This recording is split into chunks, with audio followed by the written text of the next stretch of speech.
polémique autour d'un document prêtant l'intention à Netanyahou de négocier un retour aux frontières de 67 avec les Palestiniens, document qui daterait des dernières négociations de 2013, mais dont la réalité est démentie par le Premier ministre. 10 000 Européens seront bientôt partis faire le djihad, en tout cas avant la fin de l'année. C'est l'estimation donnée aujourd'hui par le Premier ministre français Manuel Valls qui voit ce chiffre être multiplié par 3 dans les mois qui viennent.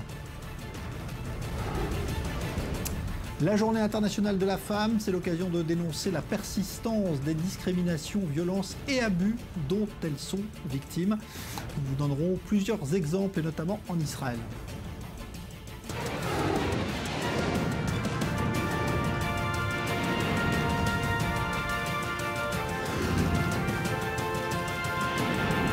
Grand Direct, avec Jean-Charles Banou. Bonsoir à tous. On disait que la question israélo-palestinienne était totalement absente de la campagne électorale en Israël depuis quasiment le début. Eh bien, ce n'est plus le cas depuis ce week-end. Il y a ce soir d'ailleurs un communiqué dans l'entourage du Premier ministre qui lui prête l'intention de revenir sur sa déclaration de Bar Ilan en 2009, celle qui reconnaissait 2 États pour 2 peuples, c'est-à-dire un pour Israël, un pour les Palestiniens. Et puis il y a eu ce week-end ce document révélé par un journal israélien, Yediot Aharonot, et qui prête donc l'intention à Netanyahou d'avoir voulu en 2013 négocier avec les Palestiniens sur la base d'un retour aux frontières de 67. On va détailler tout cela parce qu'évidemment cela ne passe pas inaperçu en pleine campagne électorale. On va en parler avec vous. Ali Waked, bonsoir. Bonsoir. Expert pour le monde arabe et musulman sur i24 News. Daniel Haïk, analyste d'i24 News. Merci d'être là également parce qu'évidemment tout cela a fait parler tout au long de ce week-end.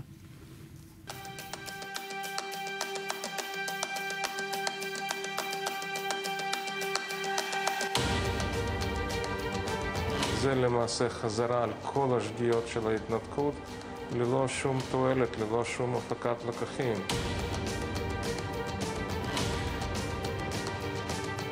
הדיבורים על חלוקת הארץ וחלוקת הבירה ומסירת שטחים נותנים רוח גבית לטרור.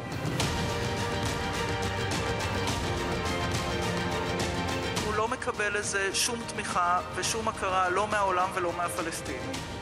וזה למה? כי אף אחד לא מאמין. מה שהיה שם זה ניסיון להשיג טיוטה אמריקנית, שמראש אמרתי שאני אתנגד לסעיפים שם שאינם מקובלים עליי כמו הסעיפים האלה. من جاء على رأس السلطة باسم الشرعية باسم الشعب الإسرائيلي نحن نعتبره شريك ونتفاوض.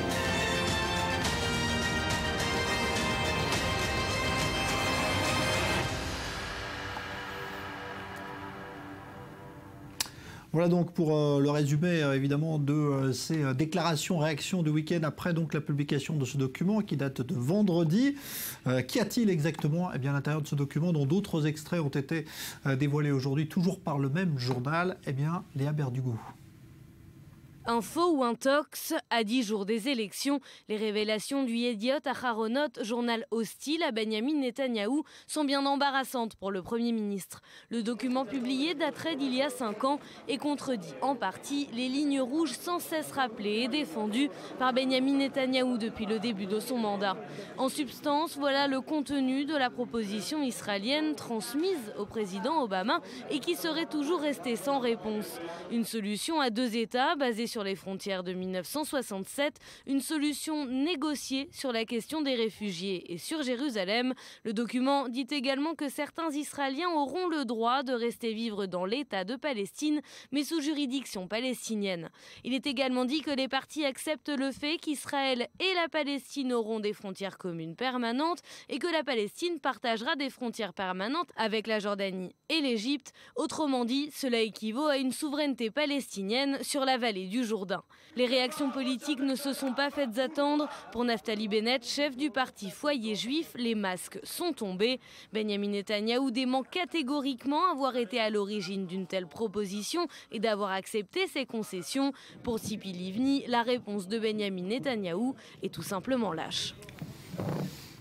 Alors, entre ce document qui devait servir de base pour les négociations de 2013 et puis ce qu'on entend ce soir, à savoir que la déclaration de Bar-Ilan de Netanyahou, 2 États pour 2 peuples, n'est plus d'actualité, que faut-il croire, Daniel Haïk? D'abord, il faut poser le décor dans ce contexte. Il faut expliquer d'abord que le Yediot Aharonot est effectivement, comme l'a dit Léa dans son sujet, un journal très hostile à Binyamin Netanyahou pour de multiples raisons. Il a toujours été hostile au Premier ministre israélien et encore plus depuis que le Premier ministre dispose d'un média qui lui est favorable, c'est-à-dire le fameux Israël Hayom qui est financé par un milliardaire juif américain, Sheldon Adelson. Donc il y a un conflit dans le conflit, on va dire un conflit personnel entre Binyamin Netanyahou et Nouni Moses, qui est le patron du Yediot Aharonot. Depuis quelques semaines, ils s'échangent c'est une véritable joute oratoire entre les deux hommes. Ils s'échangent des invectives d'un côté et de l'autre. Et c'est dans ce contexte qu'il faut comprendre, donc c'est dans le contexte bien entendu électoral, dans le contexte des élections qui sont à maintenant 9 jours, qu'il faut comprendre les révélations du Yediot Aharonot de vendredi dernier. Il faut aussi préciser une chose, c'est que le Yediot Aharonot récidive. Ce n'est pas la première fois qu'il publie ce genre d'informations. Il avait en 2009 déjà publié, quelques mois après la formation du gouvernement de Binyamin Netanyahou, il avait révélé que 10 ans auparavant, c'est-à-dire en 1999, Binyamin Netanyahou, dans son premier mandat, aurait négocié par le biais d'un autre milliardaire juif américain, Ron Lauder, qui est le président du Congrès juif mondial, il aurait négocié avec Hafez el-Assad un accord sur un retrait israélien de l'intégralité du plateau du Golan, et c'était donc une révélation du Yediot Aharonot. Dans le cas précis, il faut préciser, dans le cas, même au moment de cette révélation en 2009, il n'y avait pas d'accord. Aucun accord n'a été conclu. C'est la raison pour laquelle il n'y a pas eu de suite c'est un document qui devait servir de base. C'est un document. Et là encore, il faut comprendre, c'est un document comme il y a eu de multiples documents depuis le début du processus d'Oslo. Il y a eu des documents qui n'engageaient personne, comme il y a eu des documents comme par exemple le traité, la Convention de Genève, qui ont été conclus par des Palestiniens et des Israéliens, mais qui n'avaient pas de responsabilité. Ce n'est pas un accord conclu. Et là encore, il faut préciser que tout cela, que ce soit les confirmations de Naftali Bennett qui de dire effectivement il y a eu quelque chose comme cela, ou le démenti de Binyamin Netanyahou, ou même la confirmation de certains responsables de l'autorité palestinienne qu'il y a bien eu des négociations à ce niveau-là, tout cela doit être pris dans le contexte électoral. Impossible de le dissocier du contexte électoral. On est dans une situation où chaque parti a son propre intérêt, et dans le cas précis, le Yediot Aharonot a un intérêt précis, celui de soutenir la liste de Yitzhak Herzog, la liste de l'Union sioniste, et faire en sorte que, en montrant que Binyamin Netanyahou est un homme, on va dire, prêt à des négociations, eh bien faire baisser le Likoud, faire fuir l'électorat de droite du Likoud vers des partis comme celui de Naftali Bennett, et c'est donc tout à l'avantage de Bennett ou même de Lieberman qui voudrait se renforcer à travers cette manœuvre et faire creuser un écart entre l'Union sioniste d'un côté et le Likoud de l'autre pour permettre à l'Union sioniste de former un prochain gouvernement au lendemain des élections. C'est vrai qu'on peut se demander finalement pourquoi ce document n'a pas été saisi aussi par les Palestiniens. S'il a existé, comment se fait-il qu'Abbas n'ait pas profité de cela pour obtenir finalement ce qu'il veut ? Parce que, comme l'a dit Daniel Haïk, c'était un document parmi plusieurs documents qui ont été négociés. Et le fait que ce n'était pas un document officiel de Benjamin Netanyahou ou un document qui allait être signé entre Israéliens et Palestiniens. Les Palestiniens et Benjamin Netanyahou avaient un accord de ne pas laisser des informations fuir des chambres de négociation. Et ça, ce qu'ont dit les responsables de l'autorité palestinienne. Nous, on devait respecter les accords à ne pas laisser rien fuir de ces chambres pour que nos fuites ne jouent pas aux mains de Benjamin Netanyahou et lui donner un prétexte d'arrêter toute négociation. Mais ce que disent les Palestiniens, Jean-Charles, que ce soit Benjamin Netanyahou ou que ce soit un autre responsable israélien de droite, de gauche, de centre, ce document va constituer le minimum, va constituer le point de départ de toute négociation entre Palestiniens Palestiniens et Israéliens. Les frontières, selon ceux de 1967, avec bien entendu des corrections des frontières, la souveraineté palestinienne va être exercée sur Jérusalem, va être exercée sur la vallée du Jourdain. Maintenant, est-ce qu'il y aura une direction israélienne qui va conclure un accord basé sur ces ententes? Pour le moment, on ne voit pas ça. Pour le moment, les Palestiniens lisent les sondages. Ils lisent que Bougie Herzog devance Benjamin Netanyahu, mais que le bloc de droite, il est à la devance. C'est pour cela, eux, ils essayent de ne pas se mêler dans le jeu électoral israélien pour ne pas être accusés de vouloir, de préférer, même si Abbas préfère Bougie Herzog en tant que personne, la totalité des Palestiniens comprennent qu'avec un gouvernement de centre-gauche, il y a très peu de chances d'avancer dans un processus de paix à cause d'une campagne électorale possible que la droite va mener dans les rues. Aujourd'hui, on m'a dit, un responsable de l'autorité palestinienne, la première fois que la gauche avait la possibilité de conclure un accord avec les Palestiniens, le premier ministre israélien a été assassiné par un élément de la droite israélienne. Ouais, donc ça, il y a un élément qui est important. Il faut préciser que ce qui a fait échouer la progression de ces négociations, entre guillemets, c'est apparemment les Palestiniens, parce que ce sont les Palestiniens qui n'ont pas accepté la condition. Il y avait une condition dans ce document. Il y avait une condition. Effectivement, Benjamin Netanyahou cédait un peu du terrain concernant des négociations. Parce que là, ce qui était dans ce document, on va dire pas mal. Ouais. Du terrain sur le principe d'accepter des négociations sur la base des frontières de juin 67, ce qui est un point important, ce qui le place presque au centre de l'échiquier politique israélien. Mais en échange, Benjamin Netanyahou voulait exiger la reconnaissance par les Palestiniens du caractère juif de l'État d'Israël. Cette fameuse exigence sine qua non du Premier ministre dont on a parlé pendant toutes les négociations. Voilà, dont on a entendu parler. Or, c'est sur ce point-là que les négociations ont buté. Les Palestiniens n'étaient pas prêts à accepter le principe et quelque part... Certains affirment aujourd'hui que Benjamin Netanyahou voulu tendre une sorte de piège à Mahmoud Abbas en disant on va négocier, on va céder du terrain sur le principe de négocier à partir sur la base des frontières de 67.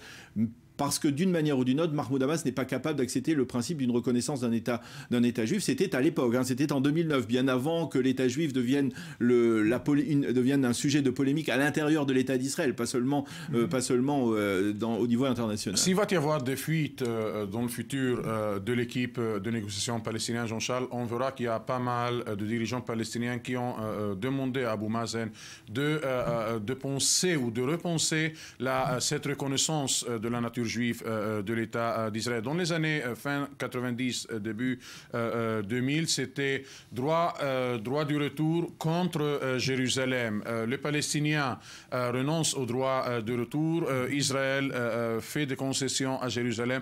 Dans les derniers rounds de négociations, c'était les lignes de 1967 contre la reconnaissance de l'État juif par les Palestiniens, ce qui signifie qu'il y aura toujours un éléphant dans la chambre que les deux côtés ne pourront pas dépasser. Mais Daniel, j'ai dit que pour les Palestiniens, ce document, il n'est que le point de départ. Quand on dit reconnaissance du droit ou de la question des réfugiés, pour les Palestiniens, ils veulent entendre, comme les Israéliens veulent entendre la reconnaissance de l'État juif, ils veulent entendre la responsabilité au moins morale de l'État d'Israël pour la question des réfugiés. Il y avait des clauses que même Abou Mazen ne pouvait pas vivre avec, même si elle n'existait pas là, cette question de la reconnaissance de l'État juif d'Israël. Abou Mazen, si on entend, les Palestiniens étaient assez réservés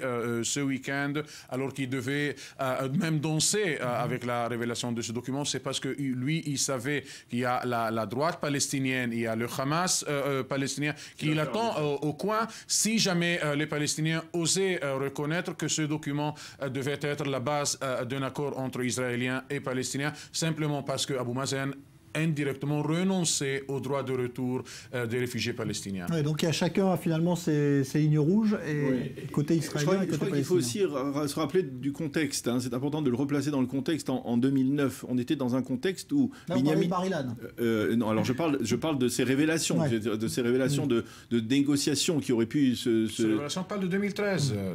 De 2013. C'est pour la négociation avec les Américains en 2013. Mais ça nous rappelle par exemple le point de de John Kerry. On a vu qu'il y avait eu aussi des tentatives de la part de John Kerry d'essayer de parvenir à un accord. Finalement, là aussi, c'est un accord. On a beaucoup parlé de ce fameux document de John Kerry qu'on n'a véritablement jamais connu en dehors de ces grandes lignes, qui était un accord sur l'ensemble avec l'ensemble du monde arabe. Donc il y a effectivement une situation, mais quelque part, il faut rappeler, puisqu'on parle de Mahmoud Abbas, on reparle de Mahmoud Abbas dans cette campagne électorale dont on n'a pas vraiment parlé quand on n'a pas parlé du conflit israélo-palestinien. Rappelez que Mahmoud Abbas avait refusé cette fameuse proposition d'Ehud Olmert en novembre 2008.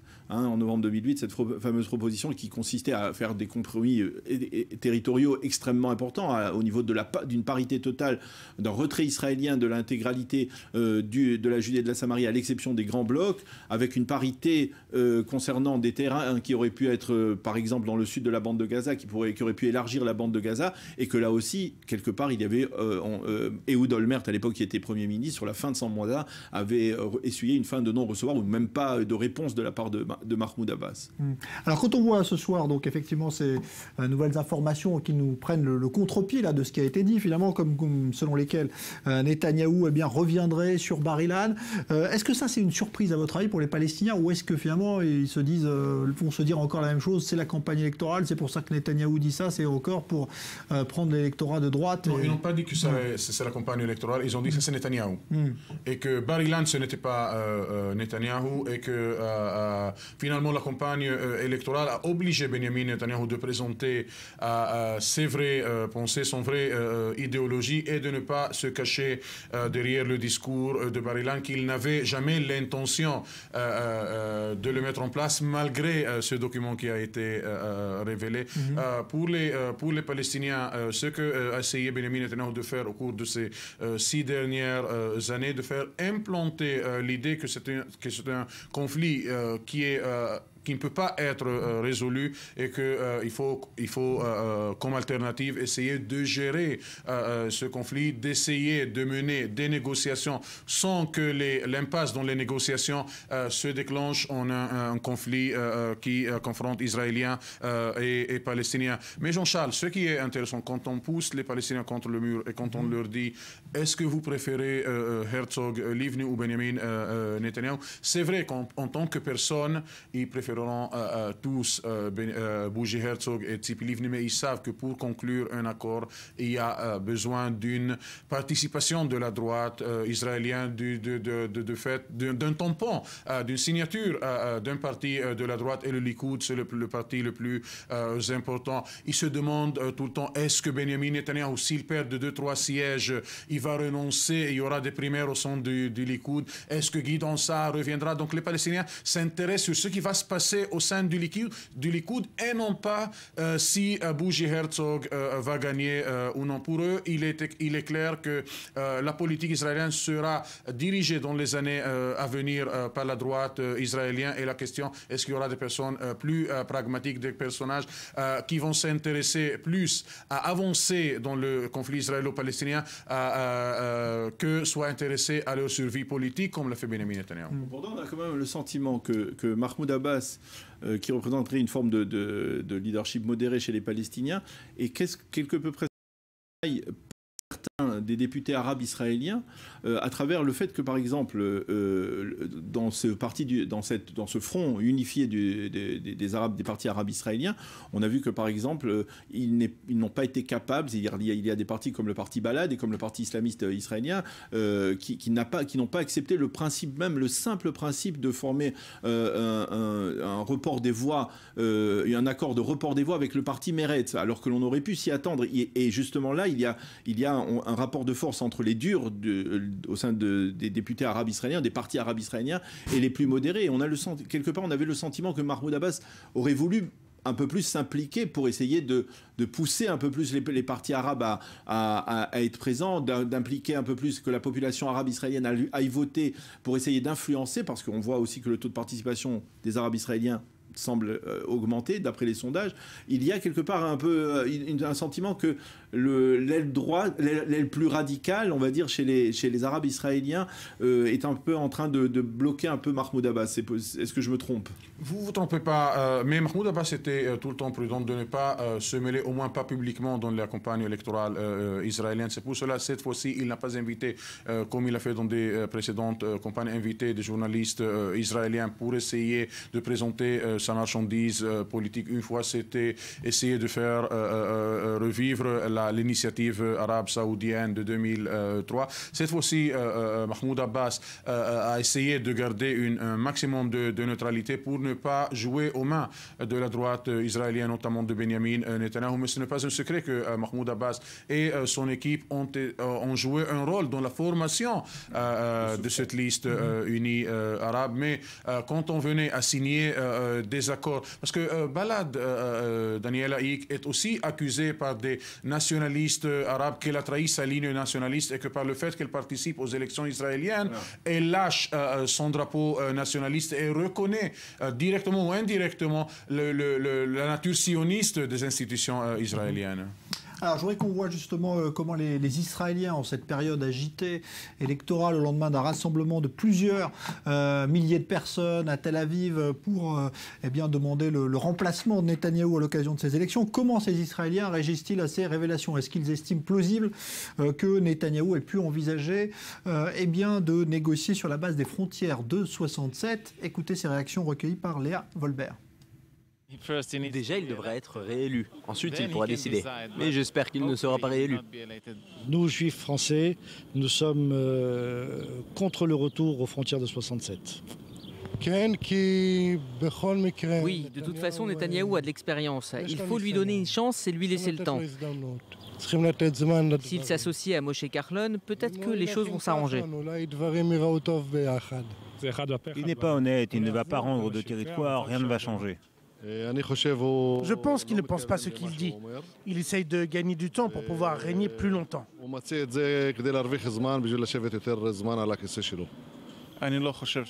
ne pense pas que ce soit possible, je n'y crois pas trop. Même au sein de la droite. Voilà, donc évidemment, ce n'est pas un sondage, mais ce sont des réactions recueillies dans la rue, comme cela. Il faut rappeler qu'historiquement, Benjamin Netanyahou a cédé 13,1%, a accepté à White Plantation en octobre 1998 de céder 13,1% de la Judée et de la Samarie. C'était dans le cadre de ces accords de White Plantation. Donc c'est pas beaucoup plus. Ouais. Pas beaucoup plus. On est loin des 95 ou 96% que Ehud Barak était prêt à céder un an plus tard lorsqu'il était Premier ministre. White Plantation, c'était une partie dans les négociations, une partie dans une série d'étapes qui devaient être accomplies et non pas la totalité de la négociation. Ce n'était pas une étape palestinienne qui devait être basée sur ces 13,1 et parmi ces 13,1, il s'est retiré de la ville de Hebron, Benjamin Netanyahu. Benjamin Netanyahu, les Palestiniens savent quand il est poussé au coin, il va céder. C'est pour cela qu'il y a une division au sein de la direction palestinienne qui est leur candidat préféré à ces élections. Ils savent que les Américains, surtout après ce qui a eu lieu ces dernières semaines, le fameux discours au Congrès, cette fameuse tension entre Obama et Netanyahu, les Américains vont monnayer cette tension contre Benjamin Netanyahu. Là, les médias israéliens et américains parlent d'une nouvelle initiative de Barack Obama et que le fait que le président va être en personne impliqué dans le processus de paix. Alors lui, il s'est retiré de ce processus. Il a lancé à la défense son secrétaire d'État. Et la question, est-ce que Barack Obama, cette fois-ci, va pouvoir imposer un accord sur un gouvernement qui probablement sera encore une fois un gouvernement de droite en Israël. Je crois que peut-être quelque part, un peu dans leur fond intérieur, les Palestiniens savent que ce n'est que le Likoud. C'est toujours le Likoud qui a fait des concessions territoriales, qui a accepté des accords de paix en faisant des concessions territoriales majeures avec l'Égypte une première fois, de manière unilatérale avec la bande de Gaza une seconde fois. peut-être aussi une troisième fois avec Netanyahou. Bon, en tout cas, on n'en prend pas le chemin pour l'instant. Quand vous parliez d'initiative d'Obama, tout à l'heure Barack Obama s'est exprimé, mais à propos de l'Iran, puisqu'on sait qu'il y a aussi une divergence de vue entre Israël et les États-Unis à propos de l'Iran. Et donc Barack Obama disait tout à l'heure sur une chaîne américaine que s'il n'y avait pas un bon accord avec l'Iran, les Américains quitteraient la table des négociations.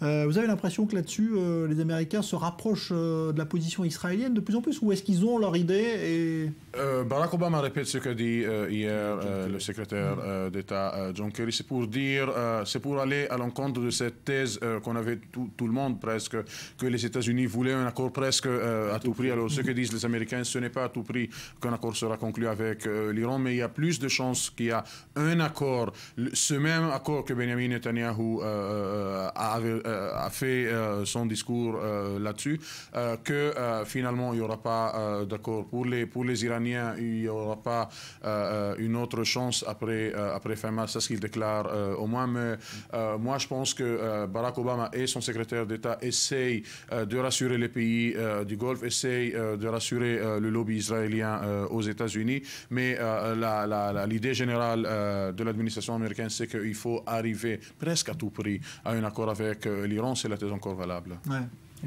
C'est la preuve que quelque part, un petit peu, même à moindre prix, le discours de Benjamin Netanyahou a quelque peu peut-être eu un impact, puisque depuis que Benjamin Netanyahou a parlé devant le Congrès, ces déclarations les déclarations de ce type se multiplient de la part de l'administration Obama. On est apparemment un peu plus prudent, et on montre que l'on... Il ne faut pas oublier que John Kerry était à Riyad. Donc il faut voir où il a aussi annoncé de ce côté-là. ces messages, bien sûr. Voilà, il était à Paris aussi hier, où il a affirmé, en tout cas, et affiché une convergence de vues avec les Français là-dessus. Il nous reste vraiment très peu de temps. Vous avez l'impression que ce discours a servi Netanyahou, justement, politiquement? Les sondages n'ont pas l'air de montrer. Écoutez, on verra tout à l'heure celui d'I24 News, qui est un peu différent, mais sinon... Les sondages, d'une manière générale, ont permis à Benjamin Netanyahou et au Likoud de remonter d'un ou deux mandats. C'est peut-être pas assez, mais c'est juste suffisant pour conserver cet équilibre qui veut que, quelque part, au lendemain des élections, si effectivement ce sont les résultats des élections, eh bien, le président de l'État aura une tâche assez complexe, si ce n'est qu'il décide de sa propre initiative d'asseoir Benjamin Netanyahou et Yitzhak Herzog autour de la même table et leur dire il n'y a pas d'autre option que de former un gouvernement d'union nationale. Ça, c'est votre opinion? Vous y croyez? Il est intéressant, tout à fait, il est intéressant de voir, parce que Benjamin Netanyahou, c'est celui qui dit il n'y aura pas un gouvernement d'union nationale. Bougie Herzog refuse de nier cette éventualité.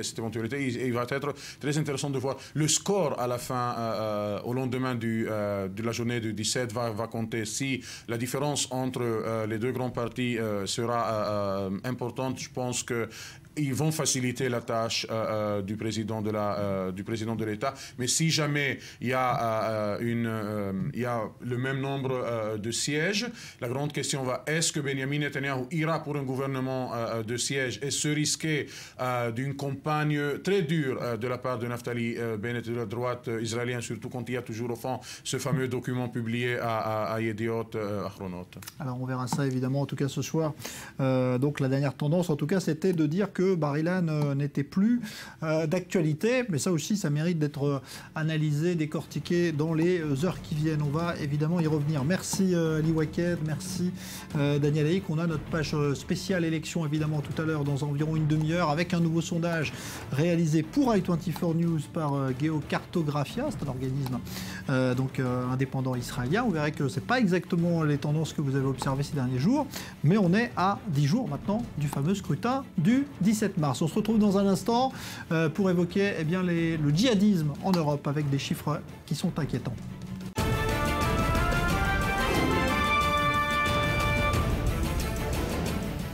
Polémique autour d'un document prêtant l'intention à Netanyahou de négocier un retour aux frontières de 1967, document datant des toutes dernières négociations entamées en 2013, mais démenti par le bureau du Premier ministre, qui estime d'ailleurs ce soir que le système 2 États pour 2 peuples n'est plus d'actualité. 10 000 Européens seront bientôt partis faire le djihad, en tout cas avant la fin de l'année, selon le Premier ministre français Manuel Valls, qui voit donc ce chiffre être multiplié par 3 dans les mois qui viennent. La journée internationale de la femme, c'est l'occasion de dénoncer la persistance de discrimination, violences et abus dont sont victimes les femmes. Nous vous montrerons l'exemple d'Israël.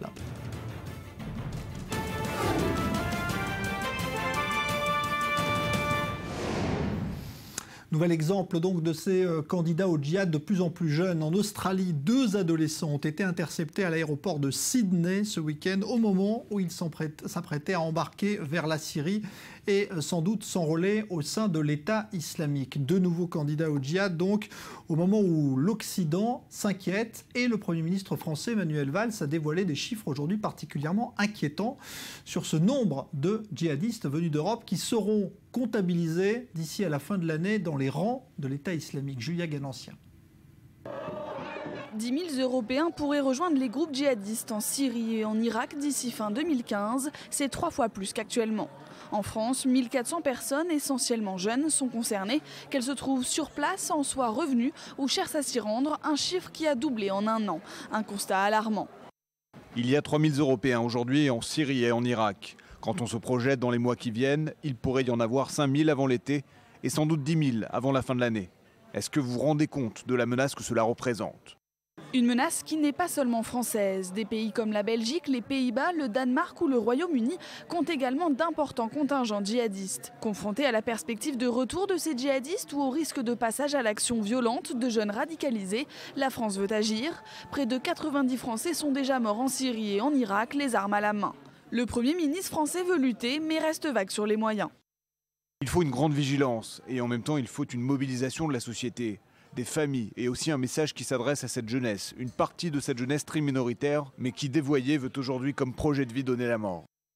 Et pour séduire cette jeunesse, les djihadistes de l'État islamique ont transformé Internet en un gigantesque outil de propagande. Preuve en est les 46 000 comptes Twitter ouverts depuis 2008 par des sympathisants de l'organisation terroriste. Alors que l'arabe est logiquement la langue la plus utilisée par les propriétaires de ces comptes, le français se classe 3e.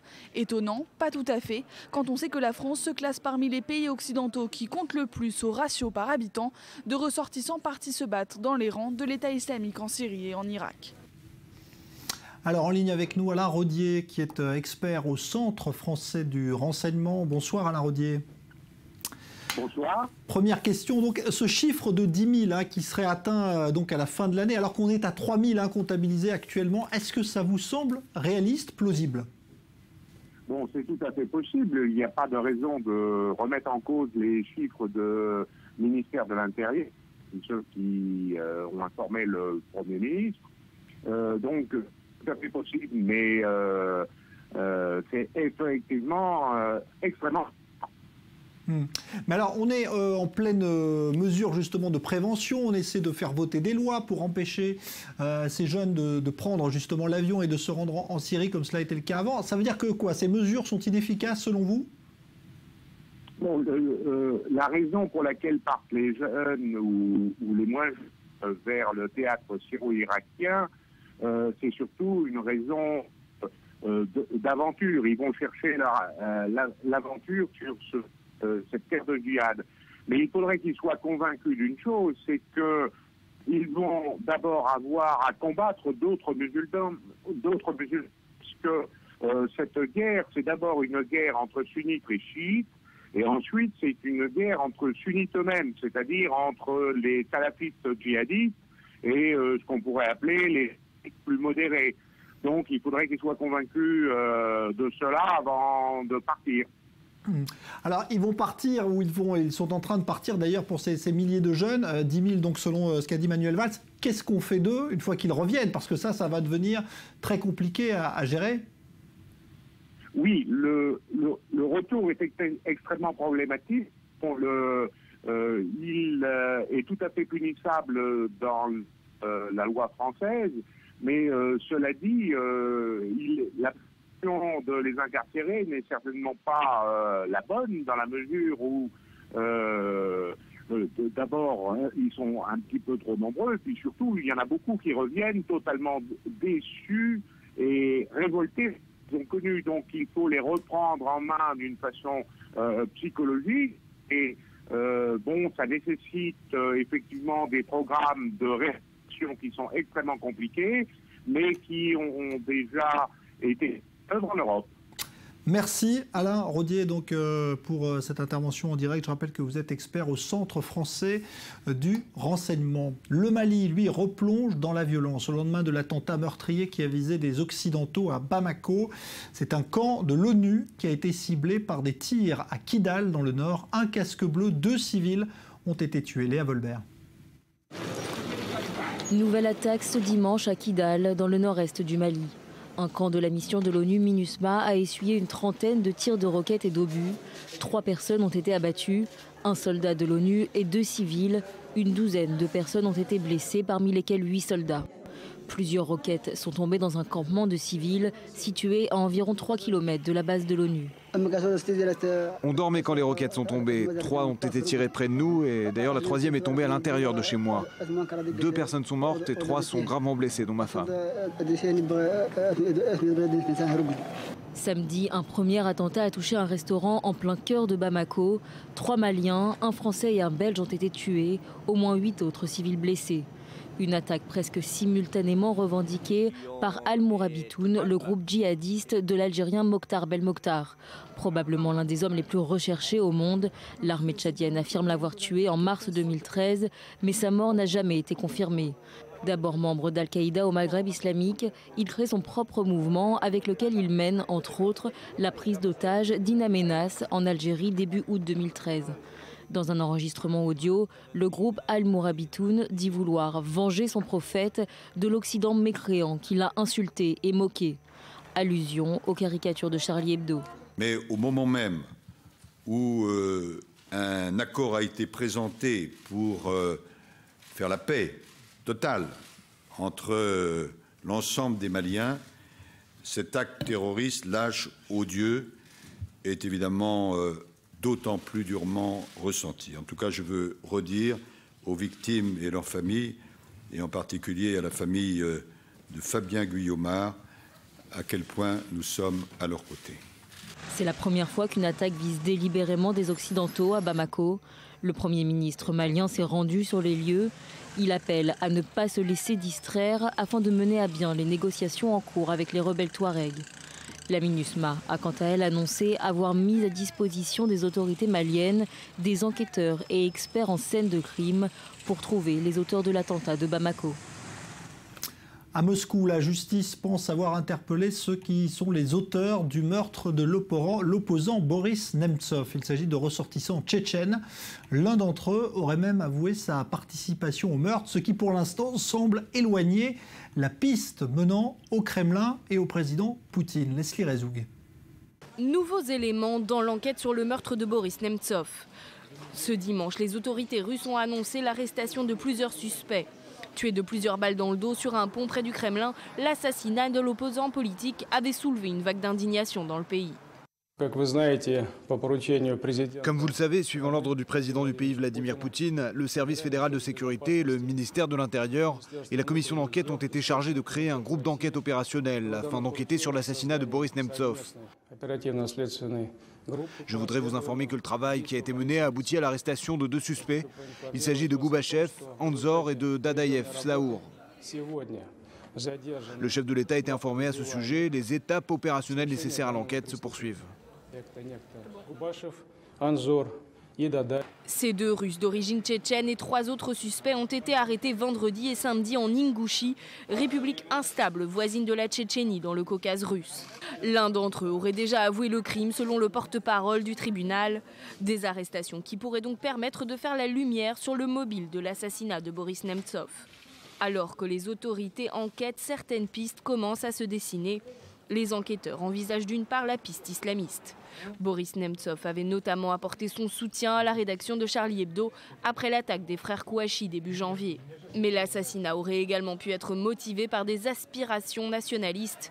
Car en plus de dénoncer la tyrannie du pouvoir, Boris Nemtsov n'a pas hésité à critiquer le rôle de la Russie dans la crise ukrainienne. La loi russe prévoit qu'après 48 heures de garde à vue, un suspect doit être présenté au tribunal pour une prolongation de sa détention. Reste désormais à savoir si ces 5 suspects sont réellement les auteurs de l'assassinat qui avait ébranlé le pays.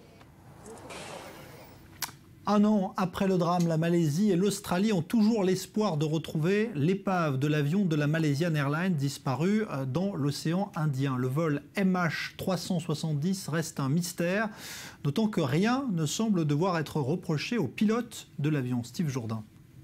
Je suis terriblement en colère et de plus en plus, parce que ça fait un an et on ne sait rien de plus qu'il y a un an. Il y a un an, jour pour jour, le vol MH370 disparaissait des radars avec ses 12 membres d'équipage et ses 227 passagers. Depuis, les rapports techniques se succèdent. Rendus par des experts indépendants, celui d'aujourd'hui n'avance aucune nouvelle hypothèse et refuse toute accusation contre l'équipage. L'objectif de l'enquête est la prévention de futurs accidents. Il n'est pas de notre ressort de désigner des responsables.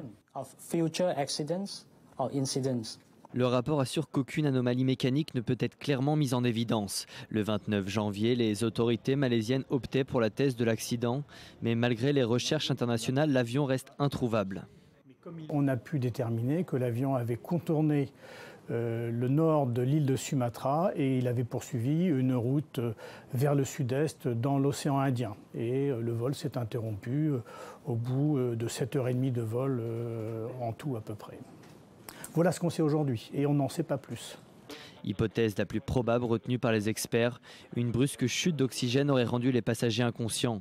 L'avion aurait continué sa route en pilotage automatique avant de s'abîmer en mer faute de carburant. Mais malgré les différentes pistes avancées, l'énigme est susceptible de s'éterniser. En 1962, un appareil de la Tiger Line s'était volatilisé aux abords des Philippines. Le sort de l'avion et de ses quelques 110 passagers est toujours inconnu. À l'occasion de la Journée internationale de la femme, une étude révèle qu'en Israël, par exemple, les disparités salariales atteignent désormais des proportions inquiétantes. Y ajoute également le harcèlement sexuel au travail, dont se plaignent un grand nombre de femmes. Explication Julia Galancia. Israël n'est pas à un paradoxe près. Le pays est ultramoderne et les femmes y sont totalement émancipées. Pourtant, d'importants fossés et injustices persistent. D'abord, dans le monde du travail, les écarts de rémunération entre les hommes et les femmes en Israël atteignent des niveaux alarmants. Les Israéliennes reçoivent un salaire mensuel moyen de 7 280 shekels, tandis que ce chiffre atteint 10 683 shekels pour les hommes. Parmi les travailleurs indépendants, l'écart s'élève à 40%. Les positions au sein de la hiérarchie sont également inégales. Les femmes ne représentent qu'un tiers de la main-d'œuvre de haute technologie. Ce n'est pas mieux en politique. Les femmes n'ont occupé que 18% des postes gouvernementaux lors du dernier mandat du gouvernement, un total de 24 femmes sur 127 nominations. Et tandis que le nombre de femmes membres à la Knesset a atteint un nouveau record, seulement 4 résolutions sur la promotion de la femme ont été adoptées. Selon les estimations, des dizaines de milliers de femmes vivant en Israël souffrent d'abus. En 2014, 658 femmes ont cherché de l'aide dans des refuges, mais 54 ont été rejetées en raison du manque d'espace. Forcément, au cours des 25 dernières années, un seul refuge a été construit. Bref, si 92% des postes militaires sont accessibles aux femmes en Israël, l'inégalité entre les hommes et les femmes semble persister dans bon nombre de domaines. Les mouvements féministes israéliens n'ont pas fini de militer. Alors on va s'arrêter donc un instant sur cette situation en Israël, mais qui peut illustrer évidemment celle d'autres pays occidentaux. Gilberte Finkel, bonsoir. Bonsoir. Vous faites partie de l'ADVA, qui est l'association, l'ONG qui lutte contre toutes les discriminations en Israël. Alors on parlait des salaires, c'est vrai que cette étude est quand même assez inquiétante sur ce qui se passe ici. Oui, c'est un verrou. La discrimination entre les hommes et les femmes au niveau des salaires, c'est un verrou qui semble impossible de faire sauter, même quand des mesures sont prises pour essayer de faire changer les choses. Je vais tout de suite donner un exemple. On est très en retard par rapport aux pays de l'OCDE. Je veux dire, toutes les recherches montrent qu'ici, il n'y a rien qui bouge à ce niveau-là. La différence des salaires va jusqu'à 32%. Maintenant, dans le secteur public, elle est beaucoup plus facile à définir. Dans le privé, c'est la jungle. Pour vous donner un exemple, il y a une proposition de loi qui n'est pas passée, qui était de faire qu'il soit illégal que les employeurs obligent leurs employés à divulguer leur salaire aux autres employés dans le privé, et elle a été bloquée par Naftali Bennett sous la pression du patronat. Je pense qu'on se soucie beaucoup plus des employeurs, dans lesquels les hommes sont majoritaires, que des employés. Donc ça, c'est un verrou. Et par contre, il y a des lois. Il y a une loi qui, selon laquelle la discrimination est interdite. La loi interdit. Mais dans la pratique, enfin, il y a un immense fossé entre les lois, leur application, la pratique. Et puis, il faudrait un changement de mentalité qui font que le salaire de la femme est toujours considéré comme un salaire secondaire. Alors, vous parlez de ces mentalités. Justement, elles évoluent parce qu'on assiste quand même à quelques nouveautés dans ces combats. Israël est un pays d'extrême et de contraste. Donc, on a en même temps des choses qui évoluent dans les deux sens. Par exemple, il y a un fait nouveau. Il y a pour la première fois une femme qui s'appelle Oshrat Bahar. Son rang est celui de lieutenant-colonel et elle commande un bataillon combattant, une unité combattante. Donc, ce qu'on lui a demandé, c'est vous ne rentrez pas à la maison pendant 15 jours, donc vous ne voyez pas votre fille. Elle doit avoir 6 ans, 6-7 ans, ce qu'on ne demanderait jamais, ce qu'on n'a jamais demandé à un homme officier. Alors d'un côté, on a cet avancement, cette avancée, et puis d'autre part, on a ces partis ultra-orthodoxes qui, au XXIe siècle, refusent d'inclure des femmes dans leur liste, puisque là on est en période électorale, donc dans leur liste qui se présentent aux élections. Et pour la première fois cette année, il y a un groupe de femmes ultra-orthodoxes qui ont organisé une lutte pour exiger d'être représentées. Mais les rabbins ne les ont même pas regardées, ça a l'air d'un travail de Sisyphe absolument incroyable. En même temps que ça, j'ai appris récemment, enfin j'ai été choqué d'apprendre que sur la liste arabe, il se peut qu'elle joue cette année un rôle, puisque c'est une liste unie aux élections. Donc il y a 2 membres, 2 femmes, dont une qui est féministe certifiée, qui a fait beaucoup de choses. Et j'ai entendu dire que 2 des membres de cette liste sont polygames. Or, la polygamie est interdite en Israël et le gouvernement ne fait rien à ce niveau-là, ce qui est un vrai scandale. Ça, je sais que ça existe aussi chez les Bédouins en Israël. Le gouvernement s'en lave les mains. Donc ça, c'est quand même un peu étonnant. Donc on a toutes ces choses en même temps. On a aussi eu un changement dont on n'a pas parlé, qui est passé pratiquement inaperçu en janvier 2014, c'est-à-dire après les élections d'il y a 2 ans, une modification qui a été faite dans la loi sur l'avortement, autorisant l'avortement aux femmes de 18 à 33 ans sans aucune condition et gratuitement. Alors qu'avant, c'était seulement jusqu'à 18 ans et après 45 ans. Donc, maintenant, pourquoi, à mon avis? Parce qu'il n'y avait pas de parti ultra-orthodoxe au gouvernement. Le gouvernement qui a été formé il y a 2 ans après les élections. Là, s'ils reviennent au gouvernement, à mon avis, ce sera la première chose qui va sauter. Un mot, parce qu'il nous reste 1 minute, mais il y a un chiffre aussi qui montre que le sentiment de harcèlement sexuel aussi est très présent sur le monde du travail. Mais ça, c'est aussi parce qu'on en parle beaucoup. Il y a des controverses à propos de ça. Il y a eu toute l'histoire d'Orly Younes qui dit aux victimes ne portez pas plainte parce qu'on va vous faire une vie d'enfer. Ce que je voudrais vous dire aussi, c'est qu'il y a aussi une question, quelquefois à propos du salaire, pour en revenir, il y a une question de mentalité. Il y a très peu de congés parental, de paternité ici par exemple. Mais vous savez, quelquefois les lois sont en retard sur les mentalités. Je vais donner un exemple, pour terminer, un exemple sur la France. J'ai appris que la loi de 1800 qui interdisait aux femmes et aux filles françaises de porter le pantalon a été abrogée seulement en 2013. Alors vous voyez, donc là ça n'a rien à voir avec la réalité. Ce que je voulais vous dire aussi, c'est félicitations à Lucie Harish et à i24 News, parce que Lucie a été choisie pour allumer, parmi les 6 femmes qui vont allumer les torches à la cérémonie du Mont Herzl la veille de la fête de l'indépendance. Effectivement, donc bravo. Et c'est un privilège pour i24 News. Merci, félicitations à elle. Merci Gilberte Finkel, donc d'Adva, qui lutte contre les discriminations au quotidien. Et justement, à propos de cette journée de la femme, un rassemblement organisé hier, politique aussi, au point de passage de Kalandia, près de Ramallah, entre des femmes israéliennes et palestiniennes, a dégénéré. La manifestation a donné lieu à des débordements. Reportage Maël Benoliel. Nazareth, Haïfa, Acre, Tel Aviv et Jérusalem. Elles sont venues des 4 coins du pays pour marquer le jour international de la femme. Et pas seulement. Le lieu de leur rassemblement n'a pas été choisi par hasard non plus, et pour cause. C'est ici, à Kalandia, au checkpoint qui sépare Jérusalem de Ramallah, que des Israéliennes de tout horizon ont donné rendez-vous à des Palestiniennes pour une manifestation de chaque côté de la barrière de sécurité. We do this every 2-3 years. On essaie comme ça de se rassembler tous les 2-3 ans, mais la réalité de l'occupation est telle qu'en tant qu'Israéliennes, nous ne sommes pas autorisés à nous rendre de l'autre côté du checkpoint. Celles qui sont de l'autre côté ne sont pas nos ennemis, elles sont nos amies. Nous les soutenons et partageons aussi la même idée politique principale, à savoir que la paix est possible. Au-delà des revendications d'égalité, cette journée internationale de la femme est un bon prétexte à des motivations plus politiques, comme nous le confirme ce député israélien présent sur la liste arabe unifiée des prochaines élections. Cette manifestation est contre la barrière de sécurité, contre l'idée même de séparer les peuples et contre la colonisation et la guerre. Elle est faite pour le futur et la paix pour les êtres humains des deux peuples. Et le cortège de femmes venues de Ramallah le voici. Ces dernières, accompagnées par un certain nombre d'hommes, semblent déterminées. Leurs revendications sont claires là aussi et elles tranchent avec les arguments entendus d'ordinaire dans les manifestations féministes. Je suis ici pour manifester contre l'oppression que subissent les femmes, une oppression causée par l'occupation israélienne. C'est un combat pour les droits des femmes qui nous ont été enlevés. À ces femmes juives qui nous supportent de l'autre côté et qui supportent comme nous la paix, je leur dis qu'elles sont les bienvenues et je les salue.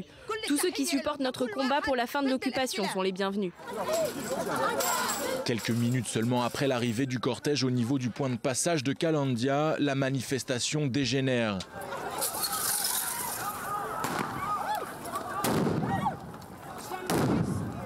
Du droit universel des femmes jusqu'à la résolution du conflit, il n'y aurait qu'un pas. Le jour international de la femme aura finalement tourné court pour les femmes du côté palestinien. Au premier jet de pierre de la part de certains manifestants, les forces de sécurité israéliennes ont répondu par des jets de gaz lacrymogènes, obligeant la foule à se disperser et faisant de ce jour de la femme internationale une nouvelle journée de violence ici, au Moyen-Orient. Série d'attentats en Égypte, dans la ville d'Alexandrie. Aujourd'hui, une bombe a explosé près d'un hypermarché, tuant au moins une personne et en blessant 6 autres. Un groupe de 3 autres personnes a été blessé, cette fois par l'explosion d'une bombe près d'un commissariat de police, toujours à Alexandrie, attentat attribué au groupe islamiste. Les armées tchadiennes et nigériennes ont lancé aujourd'hui une nouvelle offensive contre Boko Haram, et ce au lendemain de l'annonce par cette secte islamiste de son allégeance à l'État islamique. Boko Haram qui sévit au Nigeria depuis des années et qui menace désormais toute la région de l'Afrique de l'Ouest. Léa Volbert. Vaste offensive militaire terrestre et aérienne contre Boko Haram.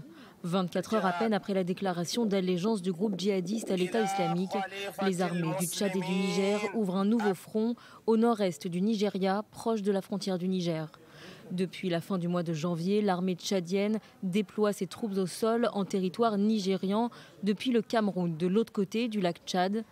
Au début du mois de février, le Parlement de Niamey a donné son autorisation aux troupes nigériennes de combattre au Nigeria. Aujourd'hui, et pour la première fois, c'est donc une offensive commune qui est lancée depuis 2 positions. Une le long de la frontière entre le Niger et le Nigeria, dans la zone de Bosso qui jouxte la rive ouest du lac Tchad. L'autre près de la ville de Difa, à quelques 80 km au sud-ouest de Bosso. C'est dans cette zone que se trouve Goza, le fief de Boko Haram, et c'est ici que les combattants du groupe se sont réunis cette semaine. Selon l'armée nigérienne, il serait en ce moment replié au sud de Malam Fatori, ville proche de Bosso. Objectif des armées tchadiennes et nigériennes, reprendre toutes les localités conquises par Boko Haram dans la région, à commencer par la ville de Damazak, tombée aux mains du groupe armé en octobre 2014. Selon des médias locaux, plusieurs avions ont pilonné ce dimanche à l'aube des positions de Boko Haram. Au moins 200 véhicules se dirigeaient vers la frontière nigériane, des chars, des ambulances, des citernes d'eau, mais aussi des camions de transport de logistique. Le président tchadien Idriss Déby affirme savoir où se trouve le chef de Boko Haram. Il a promis d'anéantir le groupe armé s'il ne se rendait pas. Courir ensemble, une association regroupant des joggeurs juifs et arabes de Jérusalem tente de faire se rencontrer grâce à la course à pied des habitants des parties est et ouest de la ville. C'est plus qu'un marathon, ça peut ressembler à un parcours du combattant. Reportage Ayman Siksik.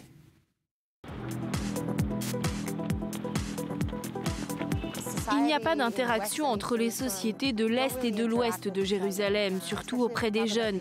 Ils se rencontrent très rarement, même s'ils vivent à quelques minutes de distance. À Jérusalem, un groupe de coureurs professionnels tente d'insuffler le changement au sein de la société. Et ils sont prêts à travailler d'arrache-pied pour atteindre leur objectif. Il faut juste dire de laisser la coexistence de côté. Ce qui compte, c'est de courir. Ce qui compte, c'est le sport. Israël Haas et Shoshana Ben David ont fondé Coureurs sans frontières pour réunir des filles juives et arabes qui autrement ne se seraient jamais rencontrées. Je pense qu'il est particulièrement important pour des lycéennes de construire une estime de soi et une confiance en soi. Les filles viennent me dire « je ne pensais pas être capable de faire ça, mais maintenant j'en suis capable ». Les Coureurs sans frontières se sont lancés au plus fort des tensions politiques à Jérusalem. Leur but, réunir sur une même piste des jeunes des différentes couches de la société. Mais le groupe a été fortement freiné dans son élan au cours de l'été 2014. Dans le cadre de cette coopération si délicate, beaucoup d'habitants de Jérusalem-Est n'ont même pas voulu participer au tournage de notre campagne. Ils avaient peur. Et en effet, le succès de cette coopération était loin d'être assuré après que Jérusalem ait été le théâtre de nombreuses tensions suite à l'opération Bordure Protectrice à Gaza. C'était très tendu, il y avait beaucoup de violence et de racisme dans la ville. J'ai senti qu'il fallait que j'agisse.